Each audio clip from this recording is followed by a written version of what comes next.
ভারতের অন্য ভেন্যু তো ভারতই, সো ভেন্যু বলে তো কোনো কথা নেই। বাংলাদেশ ক্রিকেট দলকে নিয়ে কঠিন এক সমস্যায় পড়েছে আন্তর্জাতিক ক্রিকেট কাউন্সিল আইসিসির প্রেসিডেন্ট জয় শাহ। নিরাপত্তার কারণে ভারতে গিয়ে টি-20 বিশ্বকাপ না খেলার সিদ্ধান্তে এখনও অনড় রয়েছে বাংলাদেশ ক্রিকেট বোর্ড বিসিবি। ভারতের পরিবর্তে শ্রীলঙ্কায় ভেন্যু পরিবর্তনের জোর দাবি দিয়ে আসছে তারা। অতীতে দুই দেশের মধ্যে মাঠের লড়াইয়ে রেষারেষি থাকলেও কূটনৈতিক বা কৌশলগত কারণে এমন কঠোর অবস্থান বাংলাদেশ আগে কখনো নেয়নি। বাংলাদেশের এমন পদক্ষেপে সবচেয়ে বেশি বিপদে পড়েছেন বর্তমান আইসিসির প্রেসিডেন্ট জয় শাহ। ব্যক্তিগত পরিচয় ভারতীয় নাগরিক এবং বিসিসিআইয়ের প্রভাবশালী ব্যক্তি হলেও আইসিসির সর্বোচ্চ পদে থাকায় এই সংকট নিরসনে ন্যায় বিচার করার দায়ভার এখন তার কাঁধে। বাংলাদেশ যদি ভারতে না যাওয়ার সিদ্ধান্তে অনড় থাকে এবং আইসিসি বাংলাদেশের পক্ষে কোনো রায় বা নিরপেক্ষ ভেন্যুর সিদ্ধান্ত দেয়, তবে জয় শাহ নিজের দেশেই উগ্রবাদী ক্রিকেট ভক্তদের রোষানলে পড়ার ঝুঁকিতে রয়েছেন। অন্যদিকে নিরপেক্ষ অবস্থান বজায় রাখতে ব্যর্থ হলে আন্তর্জাতিক ক্রিকেট অঙ্গনে তার নেতৃত্ব প্রশ্নবিদ্ধ হবে।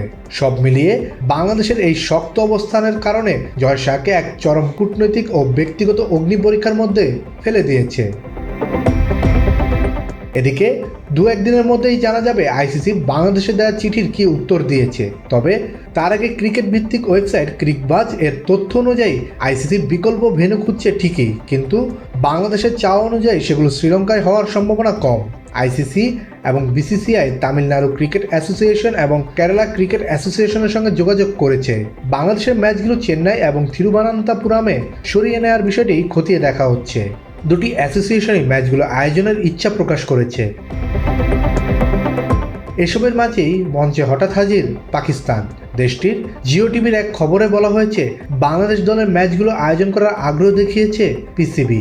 পাকিস্তানের জিও বলছে, বিশ্বকাপে বাংলাদেশের ম্যাচগুলো আয়োজন করতে পাকিস্তানের মাঠগুলো প্রস্তুত ও পুরোপুরি সজ্জিত। শ্রীলঙ্কার ভেন্যু পাওয়া না গেলে বিকল্প হিসেবে পাকিস্তান এগিয়ে আসতে পারে। পিসিবি মনে করে, সাম্প্রতিক বছরগুলোতে তারা বেশ সফলতার সঙ্গে চ্যাম্পিয়ন্স ট্রফি 2025 ও নারী ওয়ানডে বিশ্বকাপের বাছাই পর্ব আয়োজন করে সবার আস্থা অর্জন করেছে। বাংলাদেশ দল যখন বিশ্বকাপ খেলতে যাবে কিনা তা নিয়ে যখন চলছে আলোচনা, তখনই বাংলাদেশি আম্পায়ার শরফুদ্দুল্লাহ ইবনে শহীদ সৈকত ভারত নিউজিল্যান্ডের ম্যাচে আম্পায়ারিং করতে দেশটিতে অবস্থান করছেন।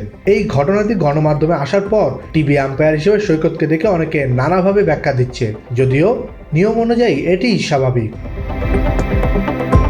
রবিবার গুজরাটে বিসিসিআই কর্মকর্তাদের সঙ্গে আইসিসি চেয়ারম্যান জয় শাহর একটি বৈঠক অনুষ্ঠিত হয়। সেখানে কি সিদ্ধান্ত হয়েছে তা প্রকাশ না করলেও এনডিটিভির প্রতিবেদনে বলা হচ্ছে, ভারতেরই অন্য ভেন্যুর প্রস্তাবের বিষয়ে আইসিসির সম্ভাব্য যুক্তি তুলে ধরা হয়েছে। প্রতিবেদনে বলা হয়, বিসিবি যে নিরাপত্তা শঙ্কার কারণ দেখিয়ে ভেন্যু পরিবর্তনের অনুরোধ করছে, তার জবাবে আইসিসি সম্ভবত সৈকতের উদাহরণটি তুলে ধরতে পারে এবং বাংলাদেশকে টি-20 বিশ্বকাপের ম্যাচগুলো ভারতে খেলার পরামর্শ দিতে পারে। গত শনিবার বিসিবির সভাপতি আমিনুল ইসলাম বুলবুল জানিয়েছিলেন, সোমবার অথবা মঙ্গলবার আইসিসি বিসিবির চিঠির জবাব দেবে। বিসিবি এখনও কিছু না জানালেও ভারতের মাটিতে গিয়ে নিরাপদে খেলার জন্য বাংলাদেশ ক্রিকেট বোর্ডকে 3টি সুপারিশ করেছে আইসিসির সিকিউরিটি টিম। 3টি সুপারিশের মধ্যে বড় একটি কারণ বাঁহাতি পেসার মোস্তাফিজুর রহমানকে বিশ্বকাপ দলে না রাখার কথা। পাশাপাশি সমর্থকদের জাতীয় জার্সি পরে ঘোরাফেরা করা ও নির্বাচন যত এগিয়ে আসবে নিরাপত্তা ঝুঁকি তত বৃদ্ধি পাবে বলেও সেখানে বলা হয়েছে। আইসিসির যে সিকিউরিটি টিম আছে, সিকিউরিটি দায়িত্বে যারা আছে, তারা একটা চিঠি দিয়েছে। সেই চিঠিতে বলা হয়েছে, 3টা জিনিস হলে বাংলাদেশ টিমের নিরাপত্তা আশঙ্কা বাড়বে। একটা হচ্ছে, বাংলাদেশ টিমে যদি মুস্তাফিজ অন্তর্ভুক্ত হয়। 2 হচ্ছে, বাংলাদেশ যে দলের যে সমর্থকরা আছে, ওনারা যদি বাংলাদেশের জাতীয় যে জার্সি আছে, আমাদের ন্যাশনাল জার্সি আছে, এটা পরে যদি ঘোরাফেরা করে। 3rd হচ্ছে, ইলেকশন যত এগিয়ে আসবে তত নাকি বাংলাদেশ দলের নিরাপত্তা আশঙ্কা বৃদ্ধি পাবে। তো আইসিসি সিকিউরিটি টিমের এই বক্তব্য সন্দেহাতীতভাবে প্রমাণ করেছে যে ভারতে বাংলাদেশ ক্রিকেট টিমের টি-20 বিশ্বকাপ খেলার কোনো রকম পরিস্থিতি নাই। আইসিসি যদি আশা করে আমরা আমাদের শ্রেষ্ঠ বোলারকে বাদ দিয়ে আমরা ক্রিকেট টিম করব, আমাদের যারা সমর্থক আছে তারা বাংলাদেশের জার্সি পরতে পারবে না, আর আমরা ক্রিকেট খেলার জন্য বাংলাদেশের নির্বাচন পিছিয়ে দিব, এর চেয়ে উদ্ভট, অবাস্তব, অযৌক্তিক কোনো প্রত্যাশা হতে পারে না। অর্থাৎ ক্রীড়া উপদেষ্টা দেওয়া তথ্য মতে ভারতের মাটিতে বাংলাদেশের নিরাপত্তার বিষয়ে যে শঙ্কার কথা বিসিবির পক্ষ থেকে আইসিসিকে জানানো হয়েছে সেটাকেই আক্ষরিক অর্থে স্বীকার করে নিয়েছে ICC. Desk report, Bangla addition.